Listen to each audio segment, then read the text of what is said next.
right in there. I've said this before, but it bears repeating. Lanka 4A angles behind because you want to move away from his other gun.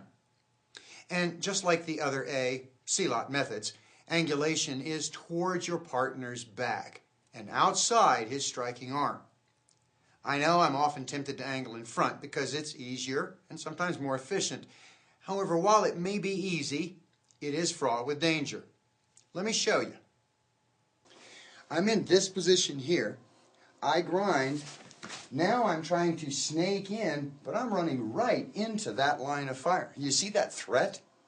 4B's Kuntau method, however, makes this angle work safely and effectively. So let's look at Lanka 4B.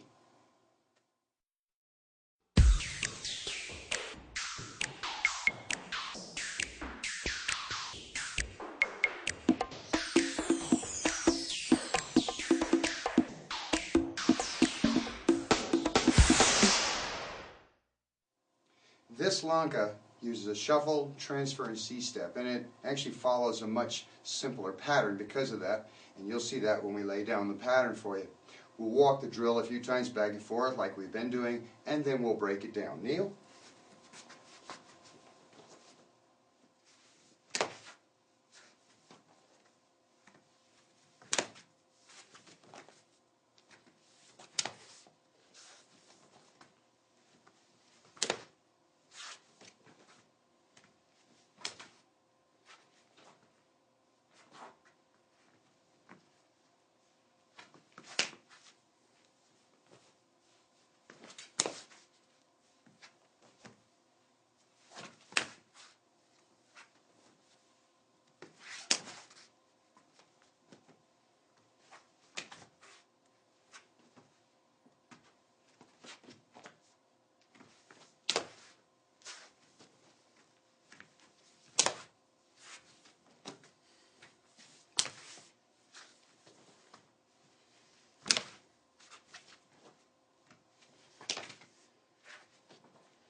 This is the shuffle, transfer, C-step.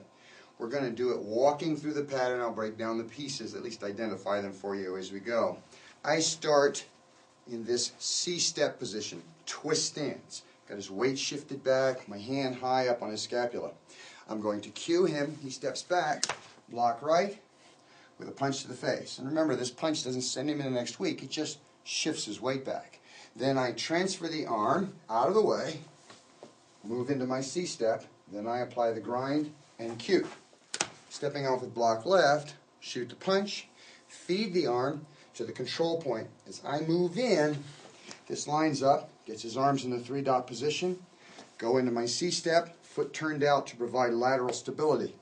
Cue him again. Block right with a punch, feed it across. I can make whatever adjustment steps are needed. Weight over this leg, cue him, punch, feed, go into the C-step. Now we're going to switch sides and go the other way. So Neil's facing this way. I'm going to start here. I cue him. He steps back. Block right with a punch. I'm going to feed the arm. Step right in to the C-step. Cue him. He steps back. Punch. Go into the C-step. Got my weight forward. Cue him. Punch. Feed it across. Line up into the C-step. Cue him.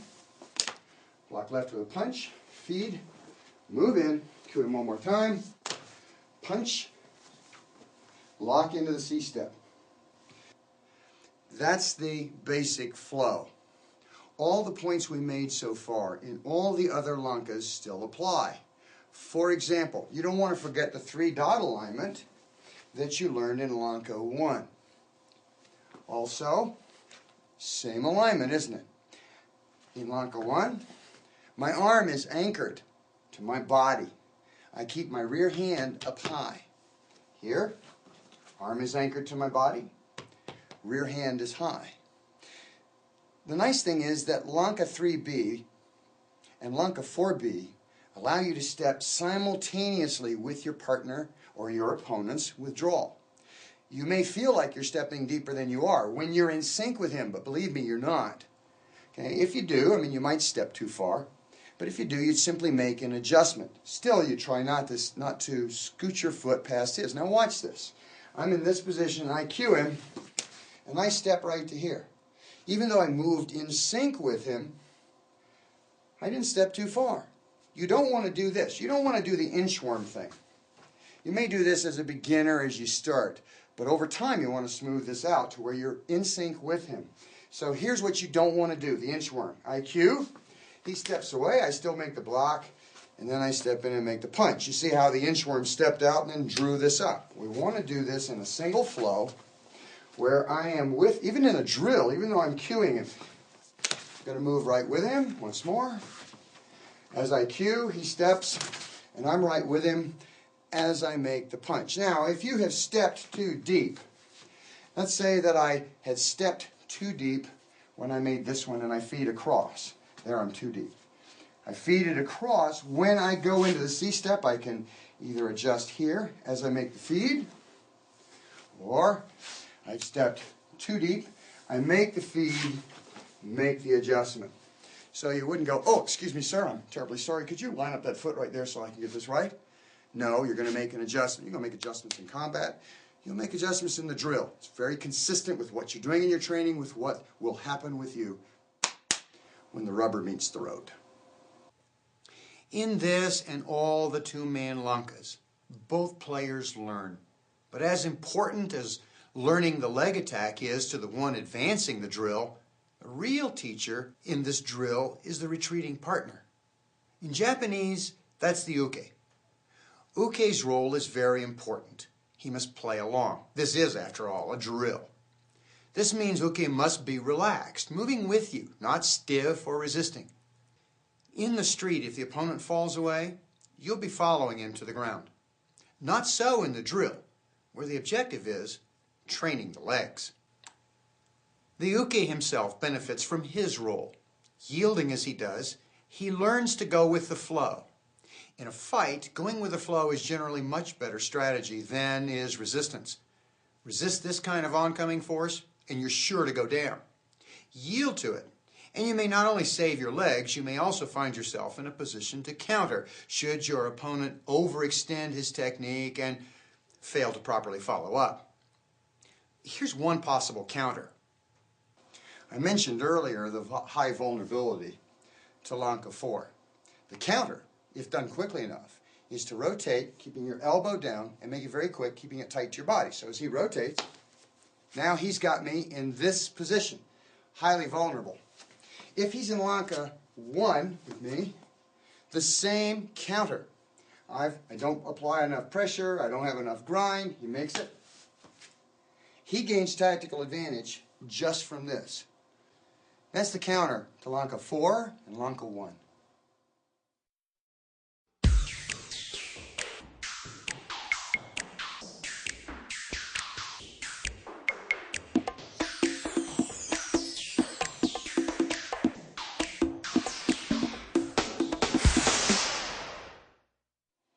As with the others, we're going to do the same here. I'm going to walk the drill a few times and we'll break it down after that. Rick? Okay, ready?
We're going to walk this pattern that you've come to recognize, hopefully, and sort of identify step by step what we're going through. Rick?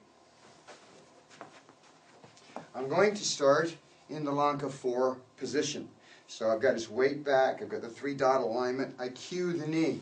I'm going to angle behind him just like in 4A, but I do so with a block and a punch. I transfer the arm across, line up my position, C-step in, get his weight back, I cue him.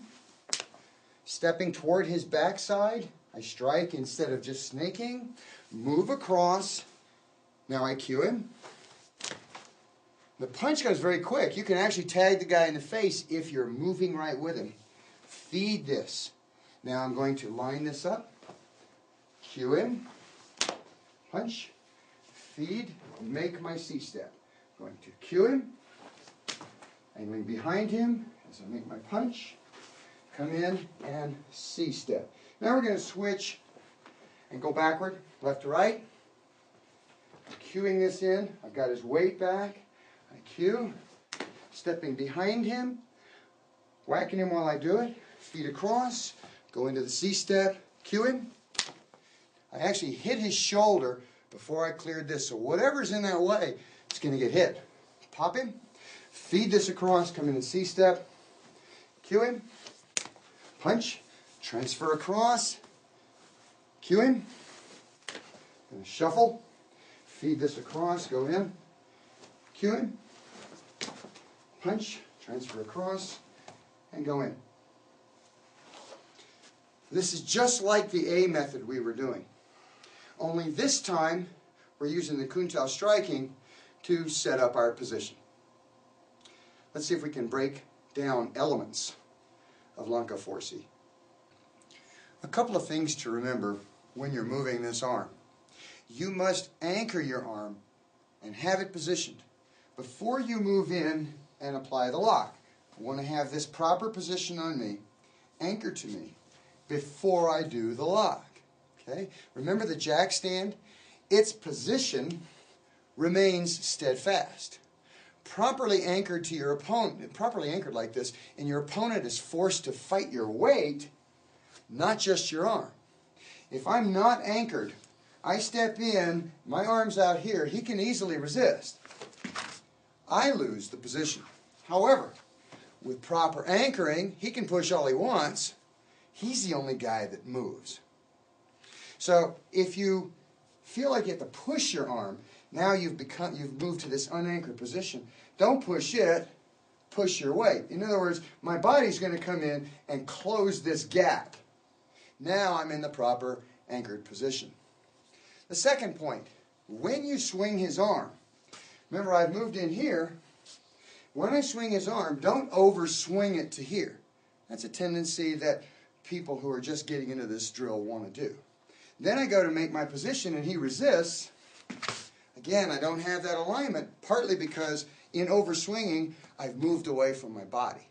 So what I want to do, after I step across here, is I keep it tight to me.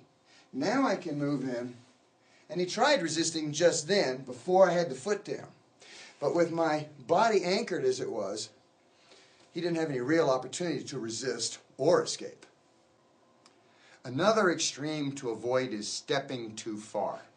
If I have Rick in this position here, and I cue him and he steps back, I don't want to step too far away, I can't reach him. Now we've already talked about this before, where we were stepping in front of him, and I'm too far out of range. We've talked about stepping too deep and too close to this threat, but again, it's in front of him. This time we're trying to angle behind him, so I still want to avoid stepping too deep because that might cue him into turning and grabbing me. I also want to avoid stepping too short, I'm not going to reach him, and I want to avoid stepping too wide. Whether I block or I snake through, got to be in good range to hit him.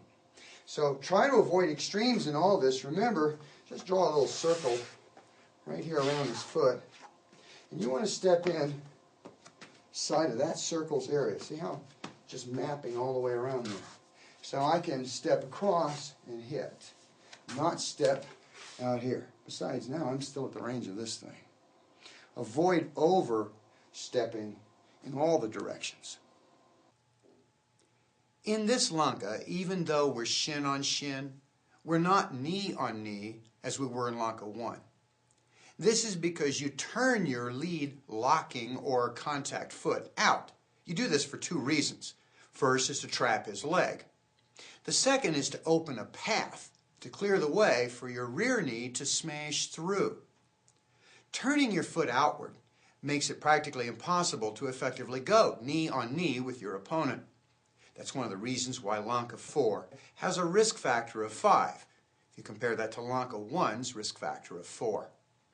That said, although this is not an early game maneuver, your risk is mitigated, it's lessened or reduced by the fact that you should have already softened him up before you ever stepped into this posture. We've used this Lanka. In it, we've followed our one rule, shin oriented on our opponent's near leg. Second of two stances, the twist stance. We've used all three methods, silat, kuntao, and kuntao silat. As with the others, we kept our partner on the edge of his cone of balance, anchoring your arm against your ribs as you're moving in. Keeps you from pushing your partner too far, out of his cone of balance and losing him. The Lanka is used primarily in mid to late game. It has a very high combat potential. The obvious potential is a 4 out of 5, but that's boosted even higher when you consider the latent potential, which kicks it up to the max, 5 out of 5. However, it bears very high risk, also 5 out of 5. Now true, your risk in this method is very high, but this is not done in the early game, and by now, by the time you step into this position, you've softened him up enough to really reduce that risk. That said, your training partner faces an even greater risk in this drill. Unlike Lanka 3, in Lanka 4 he cannot yield to your leg pressure or following any knee attack. So really, be careful. Go slow. I said you'd hear me say that again. Before moving on to Lankas 5 and 6, I want to take a moment and consider the lock itself. I haven't spent a lot of time discussing the lock as much as I have the angulation, the weight shifting, the alignment, etc. That's because the lock is ineffectual without correct execution of all the other elements. Consider this padlock. The padlock will not work properly until you carefully and precisely align the shackle with the hole. The lock is completely worthless if the link is to one side or the other. The same is true for any leg lock. For a leg lock to work, everything else must come together precisely. So don't get careless or sloppy with your block, the weight shifting, your center of balance, or the alignment of your arm. Remember second gear? The effectiveness of your locking depends on your attention to detail in all these other areas. Let's move now to Lanka 5.